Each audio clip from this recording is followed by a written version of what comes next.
da morum chumena matagni ko ni rongo ni bibo ngaro tagi ke misa wapo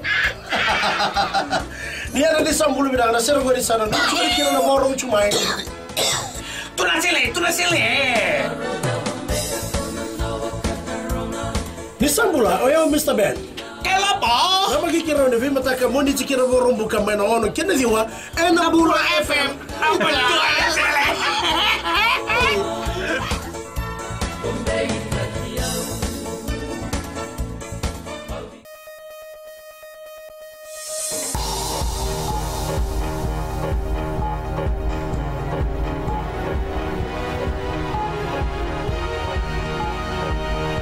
Good evening, this is FBC News. I'm Jackie Spate. In this bulletin, Monasavu landowners state desire to take over FEA.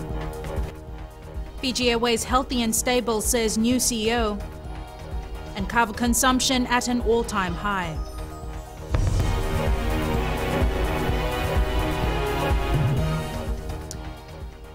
The Fiji Electricity Authority will remain the sole provider of electricity in Fiji. Prime Minister Vurenge Bainimarama made this announcement to the Monasavu Landowners Association after being presented a letter stating their desire to take over FEA. Ali Kimbia has more. It was during the Stalano session that the landowners of Monasavu put forward the proposal to take full control of the Fiji Electricity Authority.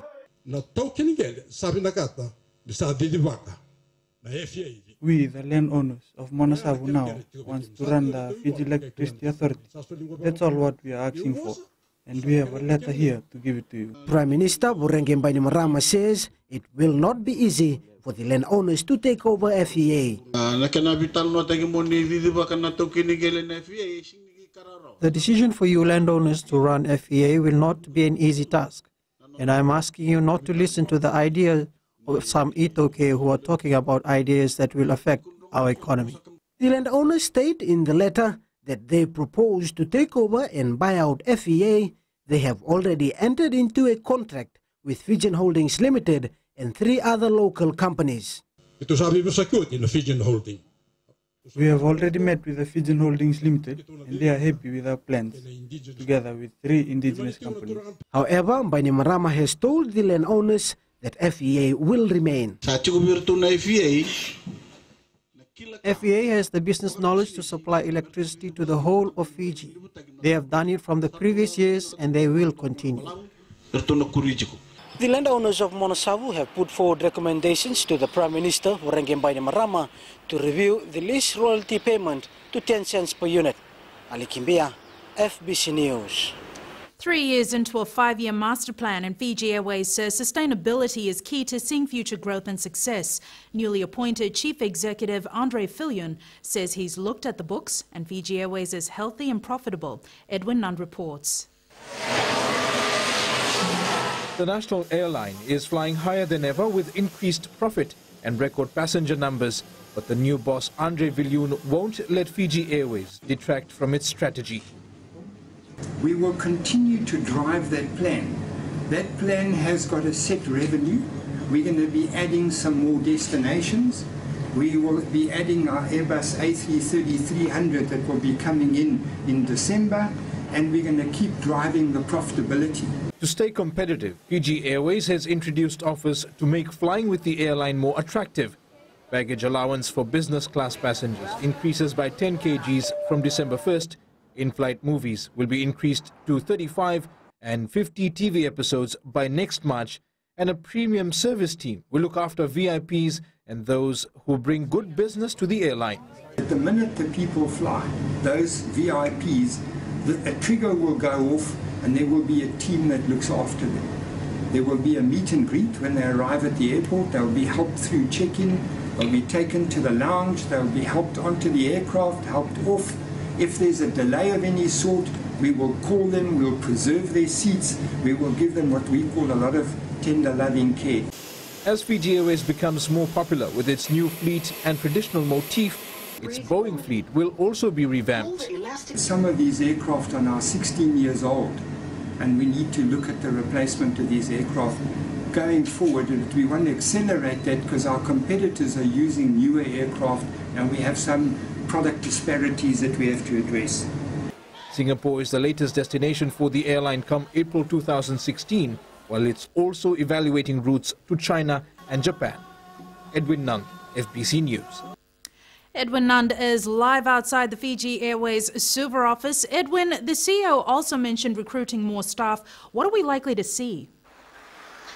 Good evening, Jackie. It's a bold move by Fiji Airways to urgently localize its pool of pilots. Currently, there's a mix of 55% local pilots and 45% expatriates, but Fiji Airways wants 70% Fijians flying its aircraft. Over the next few months, there will be more pilots moved across from Fiji Link to Fiji Airways to become first officers, and they'll be trained on how to fly the bigger aircraft. There is also a process underway to employ new pilots. Interviews are being conducted with 20 locals to join the airline and in the future become seasoned pilots with Fiji Airways. Jackie. Thanks for that update, Edwin. 75 trade unions are expected to hold their elections in 2016, and the Fijian Elections Office is already rolling out its plans. Akosita Tale reports.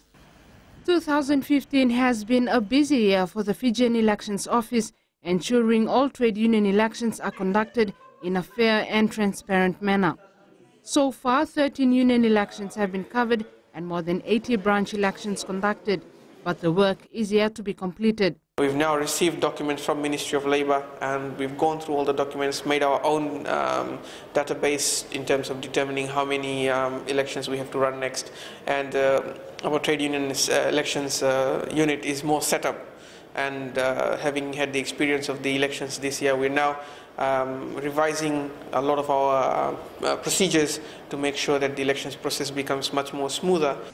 The Fijian Teachers Association postal voting begins today, and the FEO says 2 more are expected to be covered before the end of the year. We will be publishing in the newspapers the list of unions that are scheduled to have elections based on the documents that we have, and we will be making contact with these unions, and then we will be running some trainings and workshops for the committees of these unions and executives to familiarize them with the process and also to take them through with the process. Many union elections will be due in 2016 in accordance with the individual constitutions. Trade unions will have to notify the Elections Office 6 weeks before the proposed date. Nominations for those standing the election will be verified by the Elections Office before being made public. Akosita Tale, FBC News. Kava consumption is higher than ever before. The Ministry of Agriculture says the demand for kava in the local markets continues to increase. Eleanor Tarangaivu has more on the story. Kava is becoming an expensive commodity as local demand has increased over the years.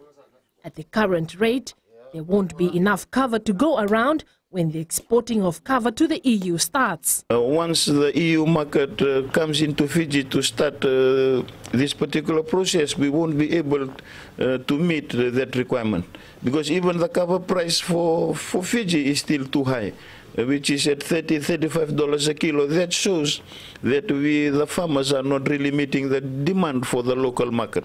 Kava can be bought from as low as $22 a kilo to as high as $35 a kilo farm gate price. Some farmers are harvesting young plants to meet the demand. Kava will take 3 or even to 4 years, but even for some of the processors that are buying fresh kava now, are buying it at even 2 years, 1.5 to 2 years. When the lactone level has reached a certain level, that is when they want to buy and they do the processing.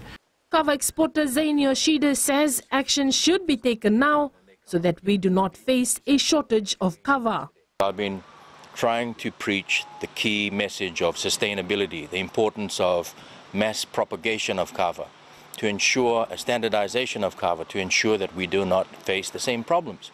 Because we all love our kava here in Fiji. We all love to drink kava. I'd hate to see kava end up being a $200 kilo purchase for locals here in the country, because we simply don't have enough. People in the kava producing provinces or areas are urged to focus on kava production because the market is readily available. Eleanor Turangaivu, FBC News. Coming up, new health safeguards for mothers and infants.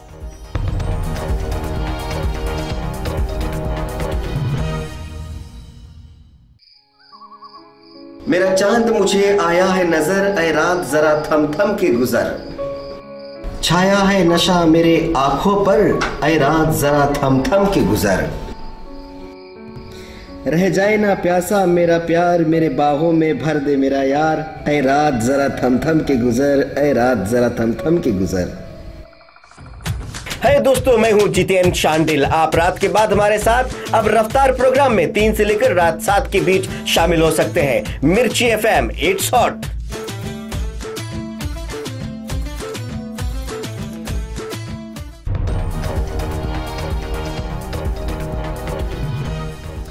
Efforts are underway to educate exporters on the benefits of following the Food Safety Regulations 2009 and the Food Safety Act 2003. The Secretariat of the Pacific Community organised a workshop in this regards for Fiji's key stakeholders. Shriti Prasad reports. Health, agriculture, fisheries representatives and exporters were part of discussions to improve the quality of export food commodities. Professor Richard Baer says changes are prevalent in the market, so there is a need to cut down on incidents on food-related problems. Consumers, to retailers, to manufacturers, and probably most importantly to the tourism industry, because it's very important to Fiji, for Fiji to gain a reputation in producing high-quality, safe food. Stakeholders got a chance to express their views on ways to improve food regulation. Yes, in this workshop we plan to learn the new regulations properly, and also at the same time trying to discuss and trying to put forward to the relevant authorities as to the changes required in the law. SPC is urging retailers to make it an effort and practice proper hygiene. Restaurants perhaps don't apply standards which ensure good quality food, and it's not their fault. A lot of them lack the resources or lack the understanding of what to do. So I think the SPC and the Ministry of Health. SPC says the country can export food to a number of other countries with high demand, but only if we can meet their strict quality and hygiene standards. Shriti Prasad, FBC News. The domestic economy was broadly positive in October, according to the Reserve Bank's monthly review. Consumer spending strengthened further, evident in 9% increase in net value added tax collection. Loans are at an all-time high with a 43% increase on second-hand vehicle loans. Investment indicators also remained upbeat, mainly driven by strong growth in construction activity. New lending for investment increased by an annual 94.9% up to September. Liquidity in the banking system stood at 669.8 million in September, underpinned by an increase in foreign reserves by 57.8 million. While he is in Fiji, the new Australian Minister for International Development and the Pacific, Stephen Chobo, has been busy. He started last night at the launch of the Fiji Women's Fund and today launched a manual aimed at better health for pregnant women and infants. Ellen Stolz reports. The minister was at the Colonial War Memorial Hospital Pediatrics Ward today to launch the new training manual for infection prevention and control in maternity units. This most recent trip to the Pacific builds upon work that I've been doing over the past 7, 8, 9 months, formerly as Parliamentary Secretary, now as Minister for the Pacific. This is my second visit to Fiji this year, and I'll be coming back again in about 5 or 6 weeks' time for my third visit to Fiji. Health Minister Chone Usemate says the manual aims to reduce infection, and it is hoped it will drastically improve the mortality rate for both infants and mothers. This maternity infection control manual that's being launched today is another example of support from the Australian government. We're very grateful for that. It's very relevant, it's very timely, because infection control is an issue that has been supported by FHSSP to make our services to our mothers more safe. A first for Fiji, the manual will be used to train doctors, nurses and midwives to reduce and prevent infections in the maternity facilities and reduce complications due to infections. Ellen Stolz, FBC News. A regional trust is expected to be established which will enable member countries of the Pacific Islands Forum to access disaster and climate risk funding support. Agreed to at the recent Forum Economic Ministers meeting, the new trust will be an independent legal entity emanating from the Pacific Catastrophe Risk Insurance Pilot Facility. Ministers called on development partners to provide the necessary funding to allow for the establishment of the trust, in particular Germany and the other G7 countries, to provide financial support under the G7 Climate Risk Insurance Initiative. The Pacific Islands Forum Economic Ministers meeting was held in the Cook Islands last week. The Japanese government has provided close to $845,000 split amongst 3 primary schools in the Western Division and the Nausori and Levuka town councils. Recipients were the Nandi School for Special Education, Sunshine Special School and Lovu Sangam School in Lautoka. While receiving the grant, Lovu Sangam School head teacher, Anjali Ratnam, says the grant will be used to construct 4 new classrooms to replace those infested with termites over the years. We were in urgent need of assistance, and it's timely, I would say, by the Embassy of Japan. And by 2016 academic year, I'm hopeful that the 4 classrooms will be ready. Since 1990, Japan has provided assistance to grassroots communities in Fiji through 332 projects with a total value of over $380 million. And on that note, it's sports time now. Here's Jamie with the latest. Thank you, Jackie, and good evening. Coming up in sports tonight, Ben Ryan ropes in some fresh legs into Fiji 7's training squad.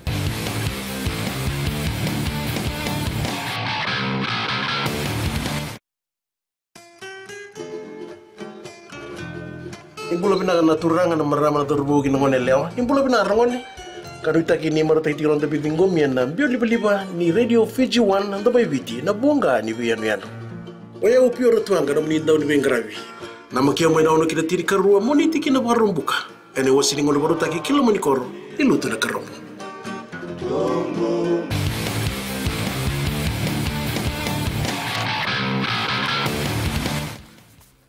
The Vodafone Fiji 7's training squad has grown slightly since its last camp a fortnight ago.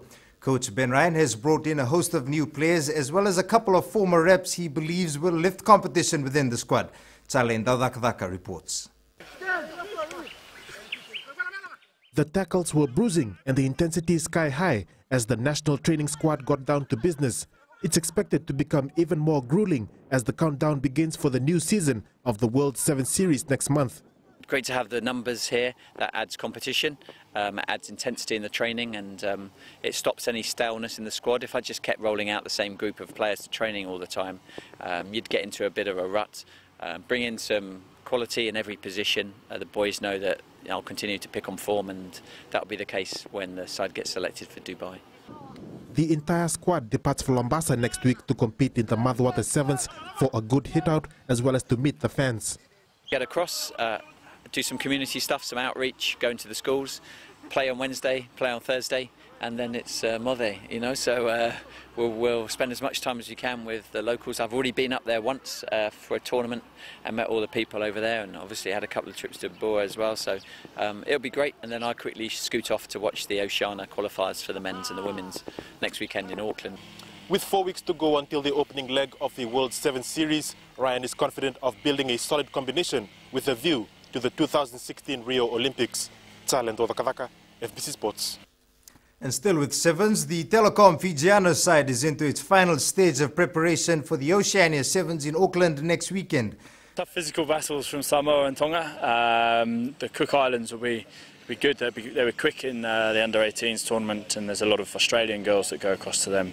And then PNG will be another physical battle. So, you know, we're not writing anything off against what the opposition are going to bring, but however, I like to focus on what we're doing. The Fijianos side depart for Auckland next Tuesday with the Oceania Sevens to be held on Saturday and Sunday. The Nandi football team has said that it will keep its current squad as it prepares for the Pacific Cup in New Zealand. Now with more on the team, Josephine Navula joins us live from our Nandi office. Josie, what's the latest from the Jet Setters camp? Jamie, despite losing 2-0 to Mba at the Courts Inter-District Championships, Nandi believes it has a much better chance at the international tournament. I caught up with the side at training as they work hard to win the title, which was last in their cabinet in 2013. The Jet Setters have remained focused in training sessions after the disappointing performance at the Courts IDC last month. President Navnida Gaundar says the players have been constantly reminded not to take the tournament lightly. We want to win the Pacific Cup, so we have to give everything up. It's the duty of the players to give everything up for the people of Fiji, because we representing Fiji. I think that this is the time that players can perform in New Zealand. Apart from the current squad, the team will also be on the lookout for extra players in New Zealand who are eager to sign up. We are looking for players from overseas to represent us. We can only take 16 for officials will travel, so we'll need at least 2 or 3 extra players. So we'll try and get the 3 players or 2 from New Zealand as our guest players. Nandi Rewalotoka and Suva will compete in the tournament from the 18th to the 22nd of this month at McKinley Park, New Zealand. All finished in the top 4 this season. Josephine Vula, FBC Sports. The book Men in Black, 80 Years of Football has received positive reviews from readers according to its author.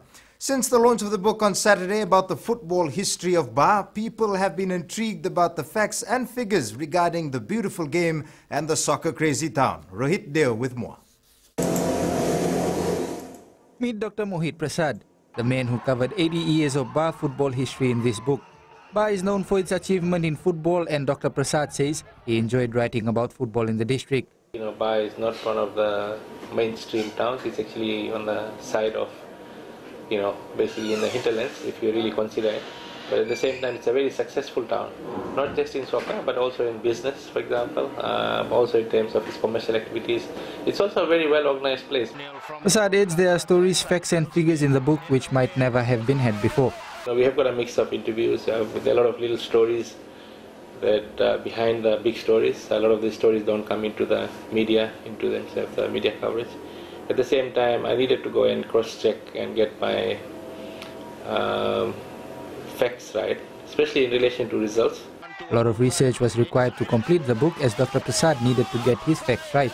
Sometimes you have conflicting results, especially some of the results from the 50s and 60s. So I had to go back and then cross-check and get some of the results. The book presents an opportunity for Ba fans to discover facts and details previously unknown to them. Rohit Deo, FBC Sports. The Barbarians have finalized their squad for the forthcoming matches with Gloucester and Argentina in England later this month. Fijian Tevita Kurindrani, who scored a try in the World Cup final over the weekend, is a late addition.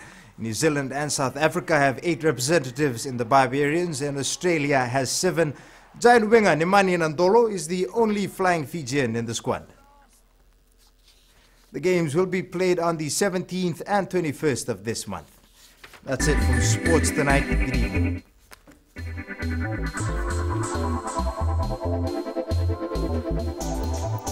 And Akosita now joins us live from downtown Suva. She's at the launch of the 2016 Women in Business Awards.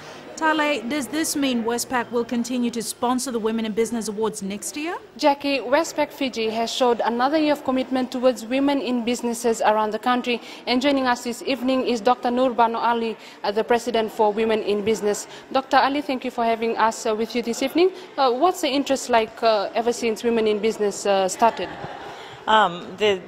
These awards, you mean? We're launching our number 5th or 6th award now, for which is the Annual Business Women's Awards.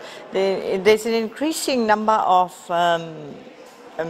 participation by women, particularly at the middle management and manager level, executive level.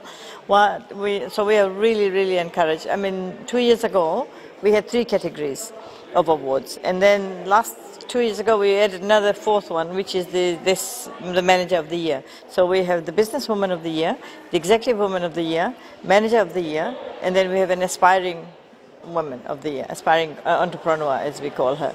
And and the interest has been amazing. Last year, for instance, we had this young woman. She was only 16 or 17, and she applied even.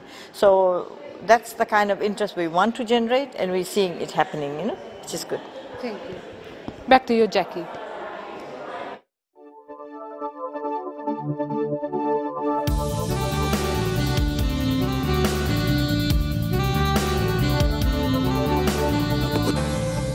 Generally fine weather conditions apart from isolated brief showers prevailed over the country today. A trough of low pressure with associated cloud and showers affects Tokelau and extends over northern Cooks. High temperatures were expected in all centres. Lambasa was the hottest at 33 degrees. Ba recorded 32 degrees. Nandi and Lautoka experienced 31 degrees. Suva was on 30 and Savu Savu was the coolest at 28 degrees. Tomorrow's forecast is for cloudy periods with brief showers over the eastern parts and interior of the larger islands. And the outlook is for Friday. For our further outlook, expect much of the same. The main stories again. Prime Minister Vorengem Bainimarama says the Fiji Electricity Authority will remain the sole provider of electricity. Newly appointed Fiji Airways Chief Executive Andre Fillion says the airline is healthy and profitable and demand for local kava on the increase. To our poll question this week, we are asking, should fireworks restrictions be relaxed from 2016? Visit our FBC website to take part. Remember, you can send us newsworthy pictures and videos on email citizenseyes@fbc.com.fj or share it with us via Facebook page FBC News. And if you're on Twitter, follow and tweet us your news tips at FBC_news or simply #FBC News. You've been watching FBC News. I'm Jackie Spade. Bye for now.